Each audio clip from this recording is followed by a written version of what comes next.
بسم اللہ الرحمن الرحیم۔ مجھے ابھی تھوڑی دیر پہلے اپنے بعض دوستوں کے ذریعے یہ بات معلوم ہوئی کہ کوسہ ممرہ کے پولیس کے کچھ ذمہ داران چونکہ یہ محسوس کر رہے ہیں کہ بہت سے علاقوں میں، گلیوں میں ہمارے مسلمان، خاص طور پر نوجوان لڑکے، وہ بلا کسی خاص ضرورت کے باہر نکلتے ہیں، بہت بہت دیر تک باہر رہتے ہیں اور پوری طرح ان ہدایات کی پابندی نہیں کر رہے ہیں، تو وہ پولیس کے ذمہ دار حضرات مسجد میں آ کر کچھ اعلان کرنا چاہتے ہیں تاکہ اور زیادہ سنجیدگی کے ساتھ ہمارے مسلمان عوام اس کو سنیں۔ میں اس نیک کام میں شریک ہونے کے لیے آپ سب سے یہ کہتا ہوں کہ جب آپ اپنے گھروں میں اپنے آپ کو بند رکھیں گے، فی الحال باہر نہیں نکلیں گے، اور جو بھی کہا جا رہا ہے ڈاکٹرز کی طرف سے، حکومت کی طرف سے، اس کی پابندی کریں گے، تو آپ ایک صرف سرکاری حکم پر عمل نہیں کریں گے، آپ صرف ایک میڈیکل سائنس کے ماہرین کے مشورے پر عمل نہیں کریں گے، بلکہ اس سے بھی آگے بڑھ کر آپ اپنے پیارے دین اسلام پر عمل کریں گے۔ یاد رکھیے، صحابہ کرام کے دور میں، سیدنا عمر فاروق رضی اللہ عنہ کے دور خلافت میں ایک بہت بڑی وبا پھیلی تھی۔ عربی میں اس کو طاعون کہتے ہیں، اردو میں بھی طاعون کہتے ہیں، اور ویسے طاعون ایک خاص پلیگ جیسی بیماری کے علاوہ ہر وبا کو بھی کہہ سکتے ہیں۔ اس میں اس وقت 25,000 لوگ شہید ہو گئے تھے، انتقال کر گئے تھے۔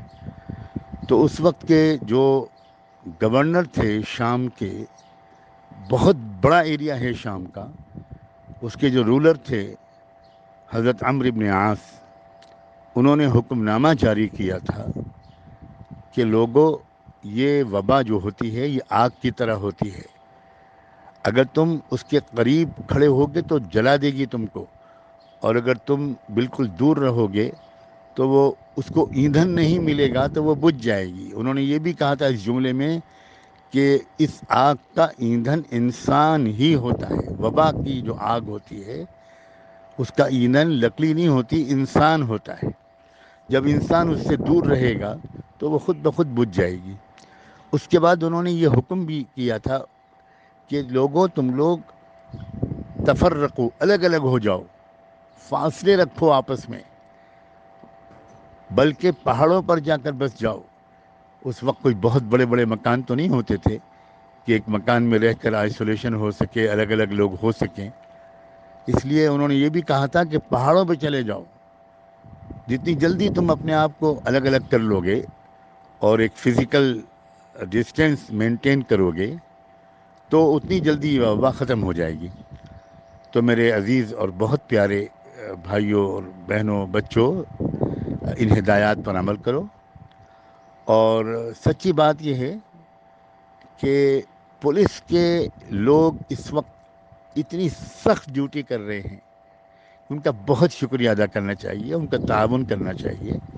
اسی طرح ہمارے ہاسپٹل کے ڈاکٹرز، نرسیں، پیرامیڈیکل اسٹاف کے لوگ جو فرنٹ لائن پر لڑ رہے ہیں اس بیماری سے، ان کی بھی بہت مدد کرنی چاہیے، ان کے لیے دعا کرنی چاہیے۔ اور میں تو وہاں کے علماء سے، مسجدوں کے ٹرسٹیوں اور ذمہ داروں سے اور یہ گزارش کرتا ہوں کہ اگر پولیس کے ذمہ دار حضرات مسجد میں آ کر اس کا اعلان خود کرنا چاہتے ہیں تو آپ ان کو بلائیے، بہت عزت کے ساتھ، ریسپیکٹفلی ان کو بلائیے اور ان کو مسجد سے اعلان کرنے کا موقع دیجیے۔ مسجد سے ہی ساری رہنمائی ملا کرتی تھی۔ یہ تو بہت اچھی بات ہے کہ آپ کے یہاں کے پولیس کے آفیسرز وہ اس حد تک فکر مند ہیں کہ وہ خود پیشکش کر رہے ہیں کہ بھئی ہم مسجد میں آ کر اعلان کریں تو آپ لوگ ہمارا ساتھ دیجیے، تو شاید لوگ اور زیادہ ہماری بات کو مانیں۔ میں آپ سب حضرات کو بھی سلام پیش کرتا ہوں اور آپ کے ذریعے سے پولیس کے جو ذمہ دار حضرات ہیں ان سب کو بھی سلام پیش کرتا ہوں۔ امید کرتا ہوں کہ آپ میری اس گزارش پر ضرور عمل کریں گے۔